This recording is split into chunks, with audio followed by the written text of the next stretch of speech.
प्रणिपात दाऊ।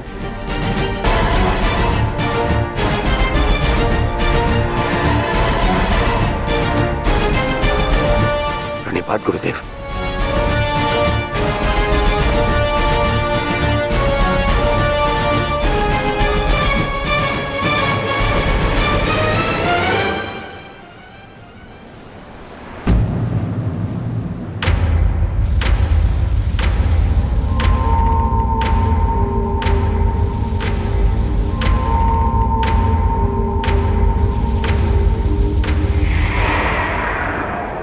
अक्षणी सेना का विनाश हो चुका है कान्हा।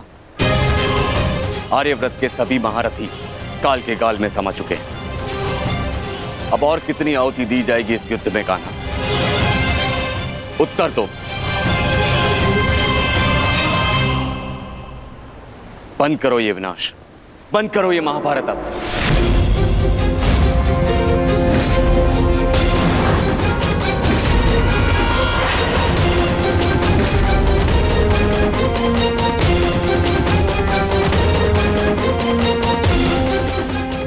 नहीं गुरुदेव,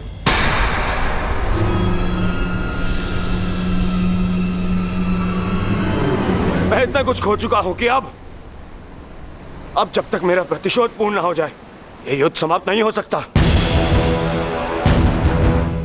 और ना ही मैं अपनी प्रतिज्ञा पूर्ण होने से पूर्व इस युद्ध को समाप्त होने दूंगा।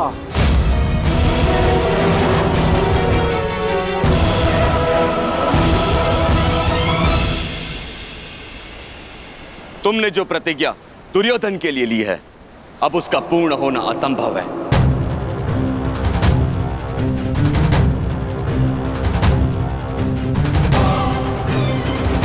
क्योंकि गदा युद्ध में कमर से नीचे प्रहार करना नियम के विरुद्ध है।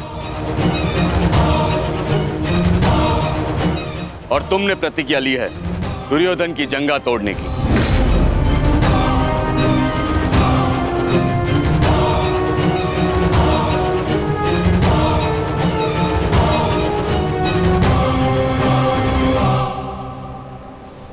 कैसी अनीति दाऊ। महामहिम भीष्म के बाणों की शैया पर जाने के पश्चात इस युद्ध में कोई नीति शेष नहीं रही दाऊ। और फिर आपने तो स्वयं को इस युद्ध से विमुख रखा था ना। आप इस युद्ध में भाग नहीं ले सकते दाऊ।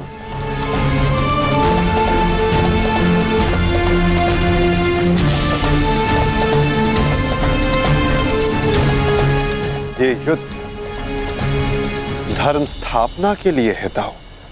मैं यही तो देखने आया हूं कान्हा कि इस धर्म स्थापना की युद्ध में कोई अधर्म ना हो।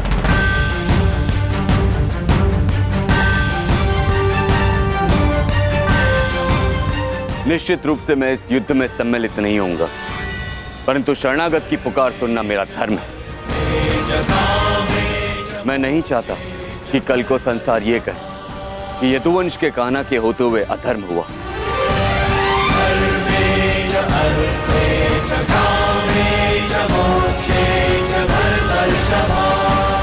यदि ये दोनों युद्ध करना चाहते हैं तो करें।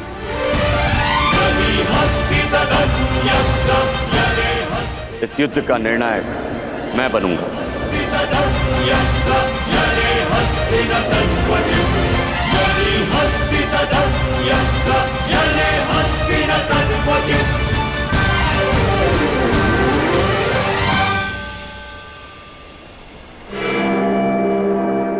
और स्मरण रहे, जिसने भी इस युद्ध में नियमों का उल्लंघन करके विजय पाई, उसे मैं स्वयं अपने हल से समाप्त कर दूंगा।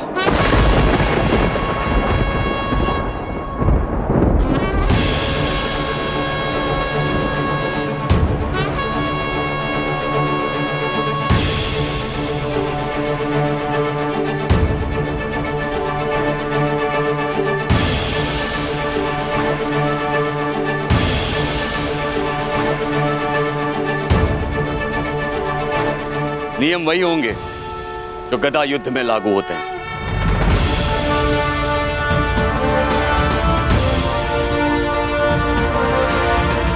और युद्ध में कोई भी कोई भी योद्धाओं के मध्य नहीं आ सकेगा।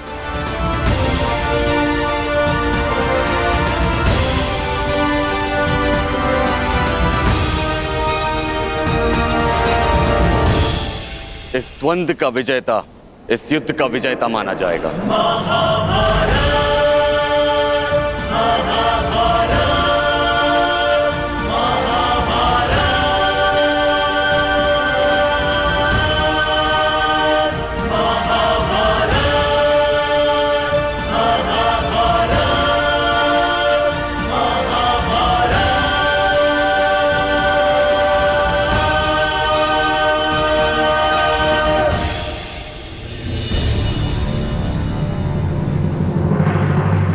अब धर्म स्थापना का भार तुम्हारे कंधों पर है विकोदर।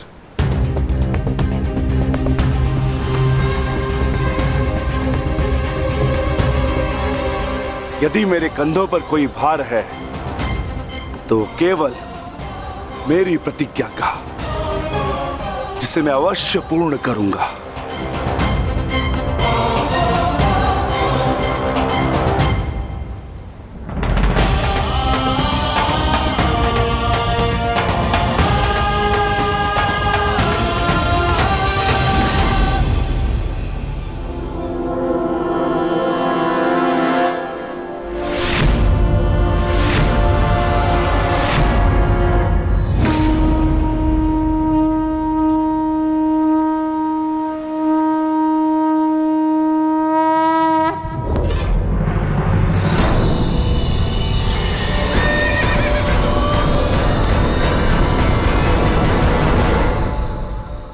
युद्ध प्रारंभ करो।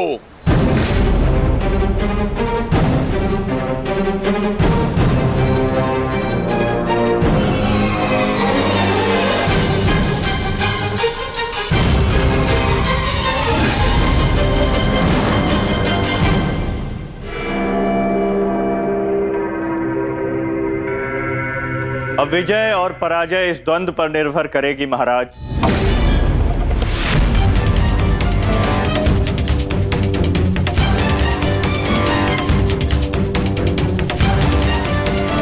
एक ओर प्रतिशोध है तो दूसरी ओर प्रतिज्ञा।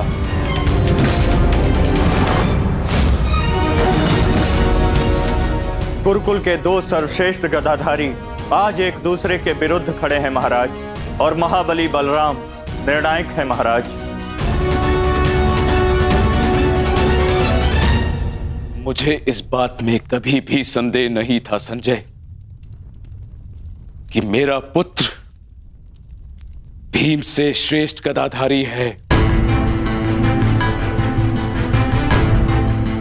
मुझे पूर्ण विश्वास है कि मेरा पुत्र भीम को अवश्य परास्त करेगा।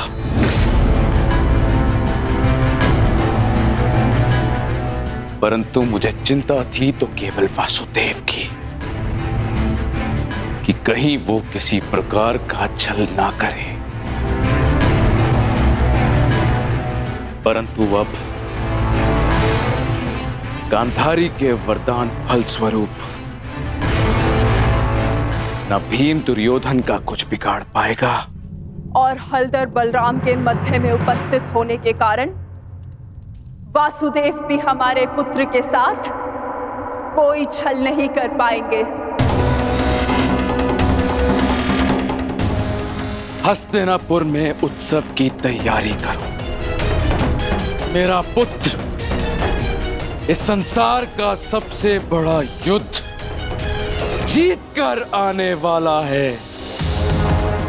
हाँ, तैयारी करो।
साधो मित्र, तुम्हारी विजय निश्चित है।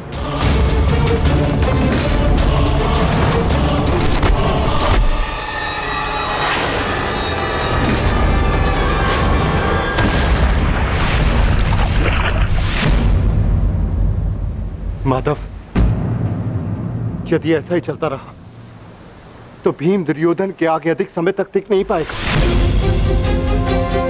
ये द्वंद्व पूर्ण रूप से दुर्योधन के पक्ष में है।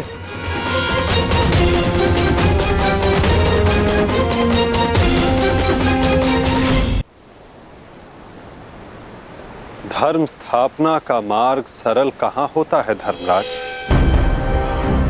उसमें अनेकों कांटे होते हैं, अनेकों ठोकरें होती हैं, अनेकों आघात होते हैं। महाबली बलराम अब इस युद्ध के निर्णायक हैं। युद्ध का परिणाम इस द्वंद्व पर निर्भर है।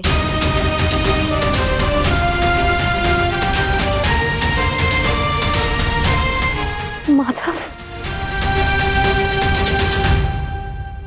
आप क्या यूं ही देखते रहेंगे?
पराजय तो तेरी निश्चित है भीम।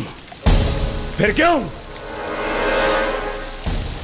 पराजय के साथ साथ मृत्यु का भी आह्वान कर रहा है?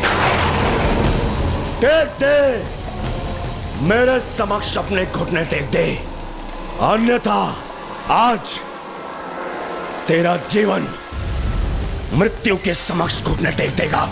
जब मेरे ज्येष्ठ कर्ण ने मरते समय अपना धर्म नहीं छोड़ा तो उनका यह अनुज कैसे छोड़ सकता है? अब यह युद्ध हम में से किसी एक के मृत्यु के पश्चात ही समाप्त होगा। नहीं, वो तेरा ज्येष्ठ नहीं था, कोई संबंध नहीं था तुम्हारे साथ में उसका, क्योंकि कोई अनुज अपने ज्येष्ठ की इस तरह मृत्यु नहीं करता, वो भी छल से। वो केवल मेरा था, मेरा मित्र था वो। तुम्हारा उसके साथ में कोई संबंध नहीं था कोई संबंध।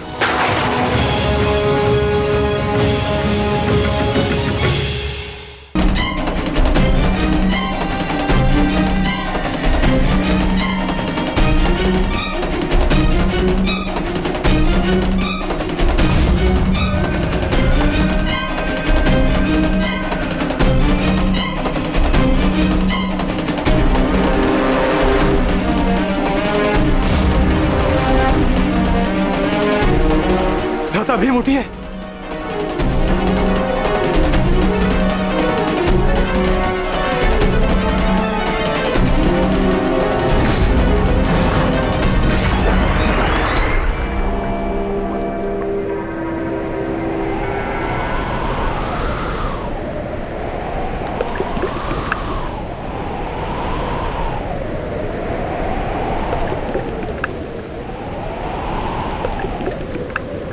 उठिए भ्राता भीम, उठिए भ्राता भीम, उठिए भ्राता भीम।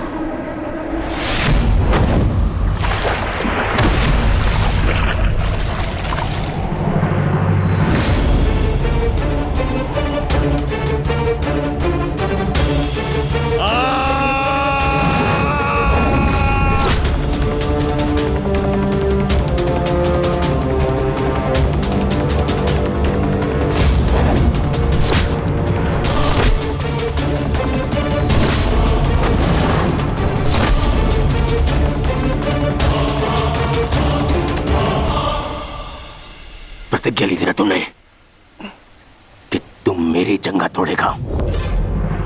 आज मैं प्रतिज्ञा लेता हूं, तुझे मारने के पश्चात, उन पांडवों का वध करने के पश्चात उस 5 पतियों वाली पांचाली का पूरे कुरु सभा के बीच फिर से वस्त्र धारण करूंगा और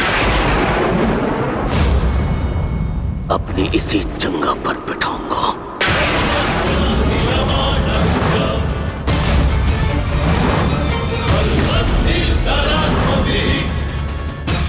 ये श्रद्धांजलि है मेरे 99 भाइयों के लिए।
अनुज प्रहार करो इस पर।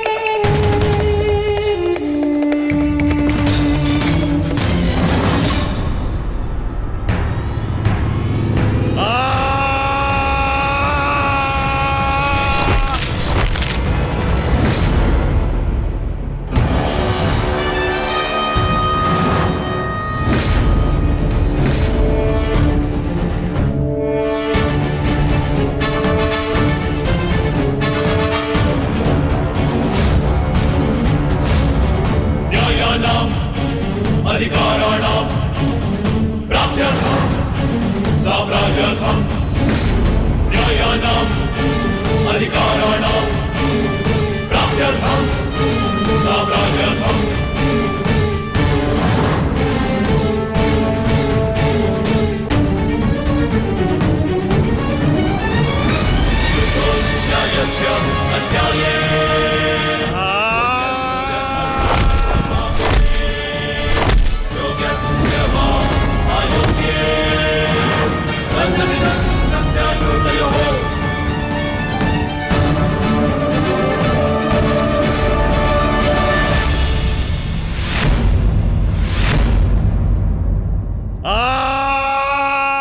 ये हो क्या रहा है?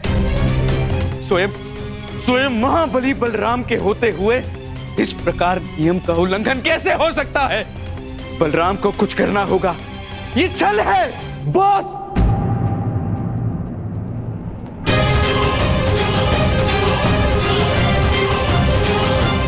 नियम भंग हुआ है।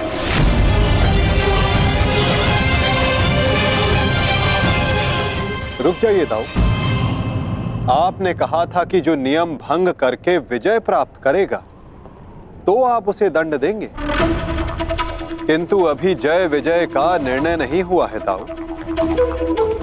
आप भीम को अभी दंडित नहीं कर सकते।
मित्र,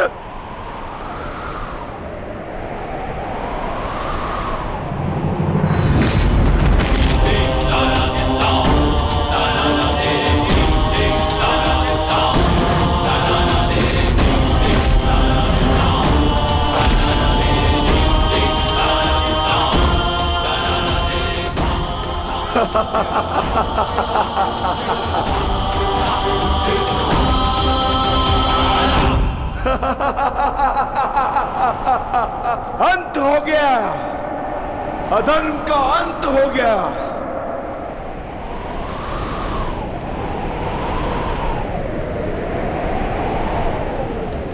ज्येष्ठ, पांचाली से कहना मैंने अपनी प्रतिज्ञा पूर्ण कर ली।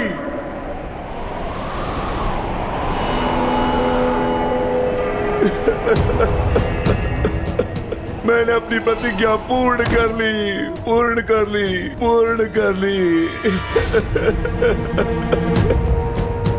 ये 100 हाथी के बल वाला भीम 100 भ्राताओं का हत्यारा बन बैठा।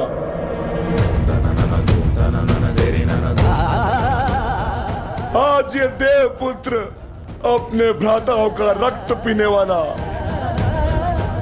राक्षस बन बैठा।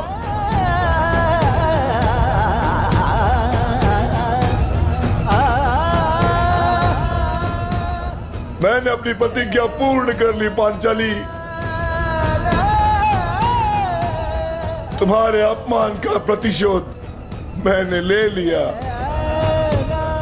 इस महायुद्ध में, इस महाभारत में मैं विजयी हो गया।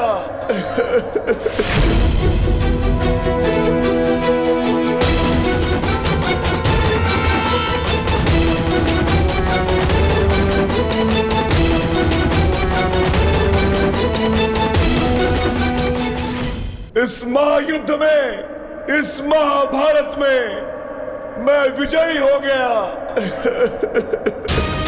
परंतु आज स्वयं को हार गया ये वृकोदर भीम। हार गया ये वृकोदर भीम।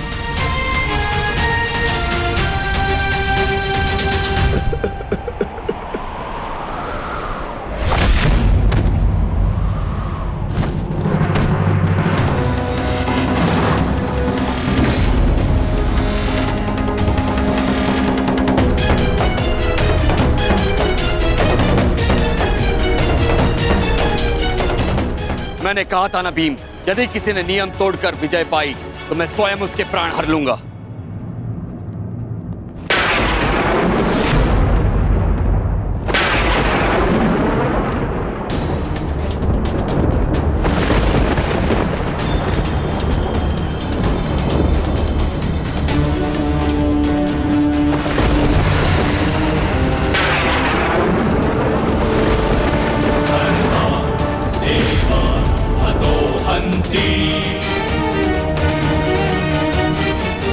तुमने दुर्योधन की जंगा पर प्रहार करके द्वंद का नियम तोड़ा है भीम। अब मैं तुम्हें जीवित नहीं छोड़ूंगा। धर्म स्थापना के लिए यह आवश्यक था और मेरी प्रतिज्ञा पूर्ण होने के लिए भी। माधव ने मुझे मार्ग दिखाया, परंतु यदि माधव के ज्येष्ठ मुझे यम के मार्ग पर भेजना चाहते हैं तो मैं उसके लिए भी सच्चा हूं। श्री बलराम। हाँ बलराम, अंत कर दो इस दुष्ट का। ये हत्यारा है। इसने मेरे 100 पुत्रों की निर्दयता से हत्या की है। जिन पांडवों ने मेरे वंश के वृक्ष की जड़ों को काटा है, काट डालो उनके वंश के वृक्षों को। ये क्या अनर्थ हो गया महादेव।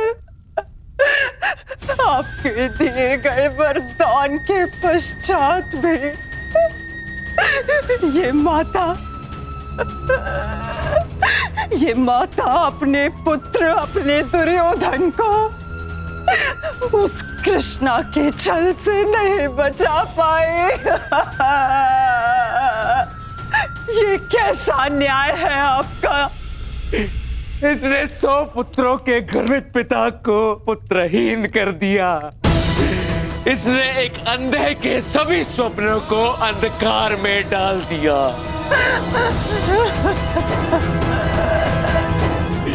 अंत कर दो इसका। मार डालो इसको अंदर।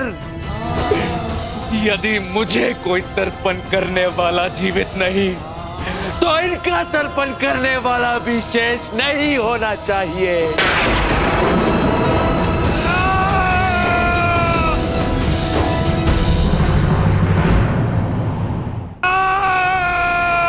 एक क्षण रुक जाइए दाऊ।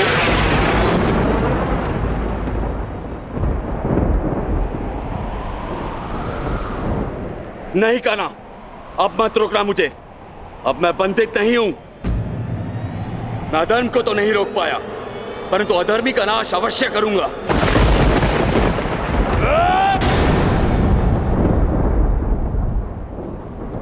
किंतु अधर्म कहां हुआ है दाऊ?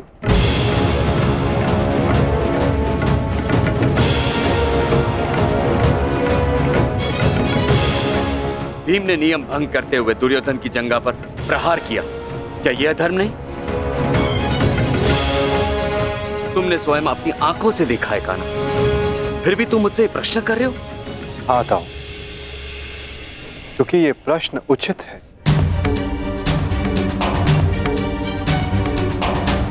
माना कि गदा युद्ध में कमर से नीचे प्रहार करना गदा युद्ध के नियमों के विरुद्ध है, परंतु गदा युद्ध तो तभी समाप्त हो गया था ताऊ, जब दुर्योधन ने भीम के हाथों से गदा गिरा दिया था।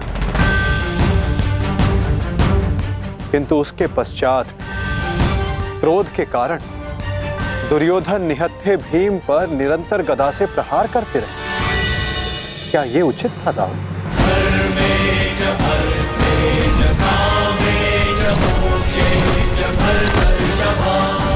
नियम तो दुर्योधन ने तोड़ा था,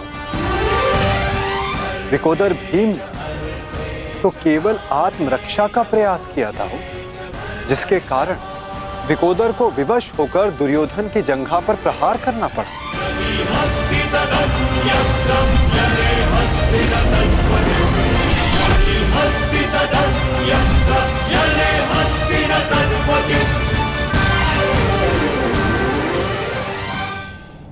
और दाऊ, स्मरण रहे, नियमों को भंग करना तो दुर्योधन ने प्रारंभ किया। दाऊ, जब दो योद्धा आपस में युद्ध करते हैं तो वो एक दूसरे को उकसाते हैं, किंतु किसी की कुल वधू का मान मध्य में लाना और उसका अपमान करना क्षमा योग्य नहीं होता है ताऊ। आप क्या चाहते थे दाऊ? कि दुर्योधन इस युद्ध में विजयी हो जाए और पांचाली को अपनी जंघा पर बैठा?